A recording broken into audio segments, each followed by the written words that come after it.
welcome back, ladies and gentlemen. Look, I'm sorry for taking so long with this video. It's just a bunch of mistimed things with school starting back up again, traveling to different places for Labor Day weekend at the time of this recording.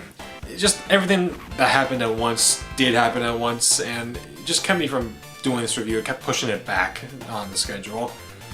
But you're not here to see that. So Sonic 1 was both a critical and financial success with over 6 million copies sold.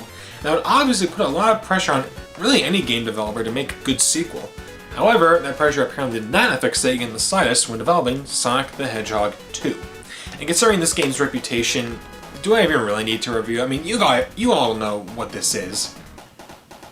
On the other hand, I'm already here, so might as well talk about it. And you know what? It's crazy to think. This is the best selling Sonic game of all time. Yep, about 8 million copies sold. And that just speaks for its quality. Although, a good chunk of that was also like the last game bundled with the Genesis as well. So, I guess it kind of cheated, but even without that bundle, it probably would have done just as well. However, regardless of the game's reputation, is this game still worth owning? Well, let's pop this beauty in and find out.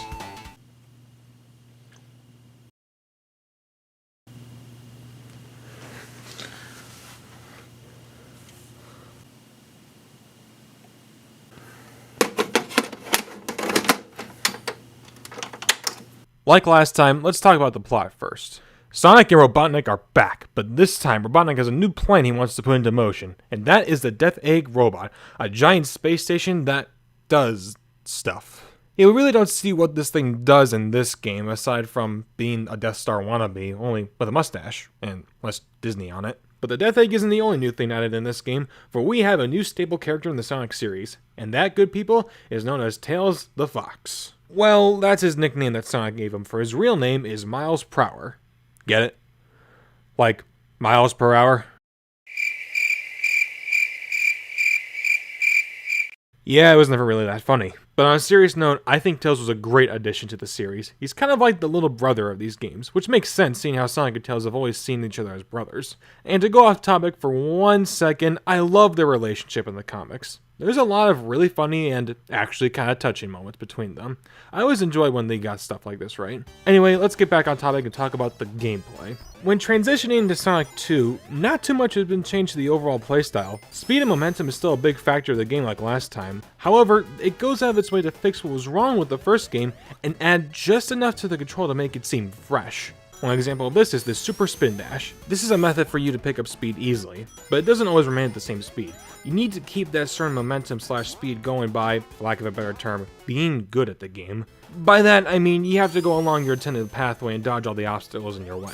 You do have ways of keeping your speed going by using specific power-ups you can find in levels. I didn't really go over the power-ups last time, guys, because I honestly just forgot to cover them.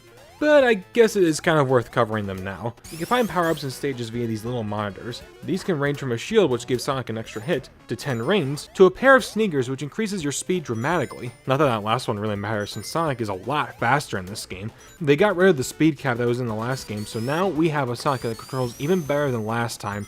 Alongside that, he's now even faster. That's not the only thing that was improved from last time, as the level design has seen a tremendous boost in quality. The game is now more focused on having one consistent pace, just blast through all the levels as fast as possible. On top of that, the themes of the levels have gotten a bit more diverse, ranging from an aquatic ruins to a pinball-themed casino where you play in slot machines. Each stage has its own identity, and as a result, it creates an all-new and engaging experience. Not to mention the music and graphics have seen an enormous facelift, and now we have some of the best music the series has ever offered. My personal favorites are Aquatic Ruins and Chemical Plant. Aquatic Ruins mainly for how serene it is, and Chemical Plant because of how upbeat and fast it is. On top of that, Sonic 2 introduces another staple in the series, branching pathways. This was in the first game to an extent as well, but it's handled so much better here. You generally have more options as to where you can go in the levels, thus allowing you to have a completely different experience with each playthrough, if you so choose. And it also encourages the player to explore hidden secrets that the stage has to offer. But there are so many secrets to find in these levels, some of them you wouldn't even think to look. I've been playing this game for about 4 years, and I still haven't found everything the game has to offer. However, in certain levels, I wouldn't really bother with that.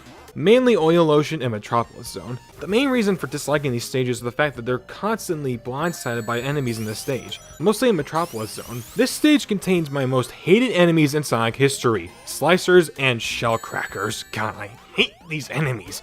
Slicers mostly because you often get launched into them taking a hit, and Shellcrackers because you often run into them in a low ceiling. The only way to kill them is to jump on their back, and because the ceilings gimp your jump, you will most likely get hit by its extendable claw. In fact, if there's one design flaw that the game suffers from, is blindsiding you. I guarantee you, you will often get hit by enemies that just appear out of nowhere, or attacks that you didn't see coming. It's not just that, certain stages can have traps that can instantly kill you, and you often won't know where these traps are until you fall right into them. Yes, I'm talking about the goddamn pit in Mystic Cave, which has been the cause of anger for most players playing this game. If you fall down this pit, you're dead. Don't even try to escape because you can't. Not even Super Sonic can survive it. But when all is said and done, you've reached the final level of the game, the Death Egg Zone, where you fight the two most difficult bosses in the game. First, we have Silver Sonic, who is just like Sonic, except bigger, more bulky, and silver. No, not that silver. And then we have the big baddie himself, the Death Egg Robot. This boss is ridiculous. You have to hit the robot's torso. Anywhere else, you get hit. Now that wouldn't be such a problem if we got rings at the beginning of the stage. Oh yeah, you get no rings in this stage, so that means one wrong move and you're dead. Beating Silver Sonic isn't that hard if you utilize the spin dash trick, which allows you to land 4 easy hits on him. Death Egg Robot isn't as simple. I don't know if it's just me, but I swear the hit detection is whacked out during this boss. There are times where I hit him with no problem, but other times where I either get hit by his arms or his head. I mean, with enough practice, you can get it down with no problem, but after a while, you get sort of annoyed by it after dying so many times. But once you land the last hit on this metallic monstrosity, we get my favorite ending of any classic Sonic game. The music is fantastic, the ending images are cool, and we get the scene where Tails saves Sonic from falling, thus ending Sonic the Hedgehog 2. God damn it. Yeah, just like the last game, you can get all the Chaos Emeralds to get a different ending. This time there are 7 Emeralds, unlike the previous game's 6, and nabbing them is a bit different. Instead of collecting 50 rings and jumping into a giant ring at the end of the stage, you have to collect 50 rings, cross a checkpoint, and then jump into the star it emits. The special stages have also been changed to a half-pipe structure, where you have to collect a certain amount of rings across a checkpoint. But don't be fooled by its simplicity, these special stages are hard! Mostly for 2 reasons. One, there are bombs you can run into which take away 10 rings, and some later stages get really strict with the amount of rings you need. Second, the control is very slippery. Movement just feels awkward and isn't as precise as I'd like it to be. This, mixed with how accurate you have to be in later stages, just makes it an incredible chore. However, if you do manage to unlock all the emeralds, a separate ending isn't the only thing you get, for you unlock a new mode in this game called Super Sonic. You use them by collecting 50 rings, and then you jump.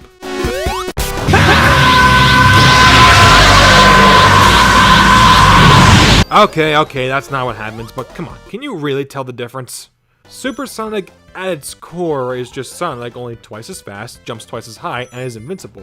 While this is cool, I usually don't bother with it because A, the special stages are annoying, and B, it changes the ending. Yeah, I mean, we get the regular music, we get the ending images, and Tails goes to save Sonic, just for him to turn super and fly next to Tails. I really hate that. You felt a really cool sense of accomplishment for Tails, and then this ending comes along and ruins it.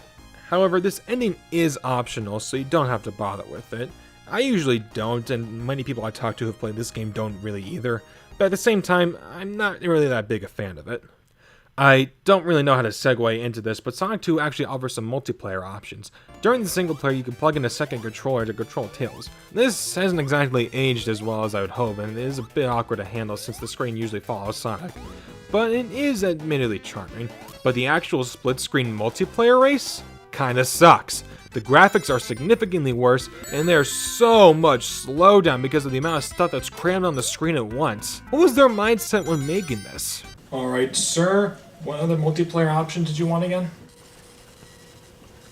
Split screen. Racing. Okay. Anything else? Worse graphics. Slow down. Good choice. I'm tired. Let's get some donuts. Though, to be fair, you're not playing Sonic 2 for the multiplayer. Yes, while I do think the game has some problems, there aren't enough to make me dislike this game. I love the level design, the music and graphics are great, and it does what a good sequel should, keeping everything that worked and fixing what didn't. I would say this is actually a pretty good starting point for the two of you out there who have never been introduced to the Sonic the Hedgehog experience. It's a great time from beginning to end, and I love it no matter how many times I play it. Now I understand the next entry in the series was Sonic the Hedgehog 3 for the Genesis. However, before Sonic 3 was released, there was one more game developed by Sega, released in 1992, which was Sonic the Hedgehog related. So, next time I will see you guys with Sonic CD for the Sega CD.